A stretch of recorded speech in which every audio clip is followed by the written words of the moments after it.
Sebuah video berdurasi 6 menit 13 detik viral di media sosial. Video itu menampilkan seorang perempuan yang mengaku sebagai kepala sekolah definitif di kota Makassar.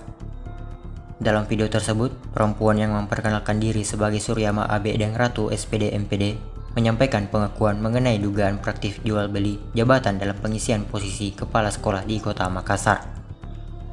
Suryama mengaku memperoleh hasil yang baik dalam seluruh tahapan seleksi. Ia kemudian mengaku mendapat telepon dari seseorang yang disebutnya bernama Pak Yunus setelah proses wawancara selesai. Menurut Suryama, dalam percakapan pertama dirinya diberi informasi bahwa akan ditempatkan di sekolah besar dengan jumlah siswa lebih dari 500 orang. Namun pada Desember 2025 lalu, ia mengaku kembali menerima telepon dari orang yang sama. Ia mengklaim mendengar nama Alfian disebut dalam pembicaraan tersebut. Tak lama kemudian, menurut pengakuannya, muncul permintaan uang apabila ingin tetap ditempatkan di sekolah besar. Suryama mengaku tidak memiliki uang sebanyak itu. Pak Yunus bilang sama saya, bayar 30 juta kalau mau ke sekolah besar. Begitu. Selanjutnya apa yang saya bilang? Saya ini kasihan tidak punya uang.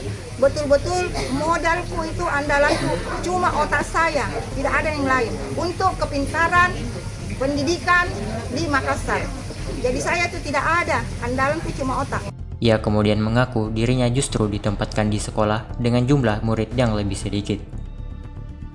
Dalam video kedua yang direkam di lokasi yang sama, seorang ibu-ibu berbaju pink mengaku telah menyetor uang ke salah satu oknum.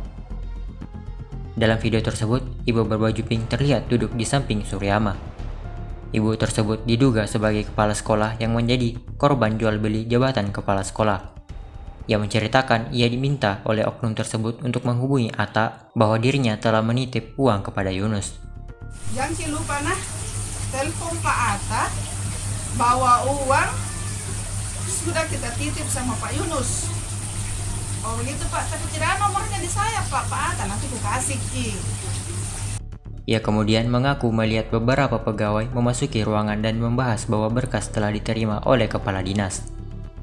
Ia mengaku merasa diabaikan selama berada di ruangan tersebut, hingga akhirnya memutuskan untuk meninggalkan lokasi. Download Tribun X sekarang, menghadirkan lokal menjadi Indonesia.